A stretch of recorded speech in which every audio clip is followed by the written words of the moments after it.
Welcome to DelftStack. I'll show you how to fix the error while updating worn items issue in Roblox using a simple method that works for most users. First, you want to open Roblox in your browser and sign into your account using the website version.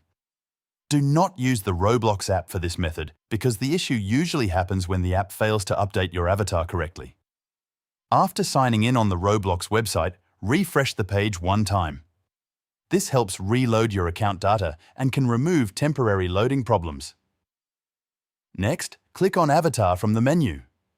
Once you are on the avatar page, find the item that you want to wear. Make sure you click on the name or text of the item, not the picture itself. For example, I'm going to select this item by clicking on the text under the image.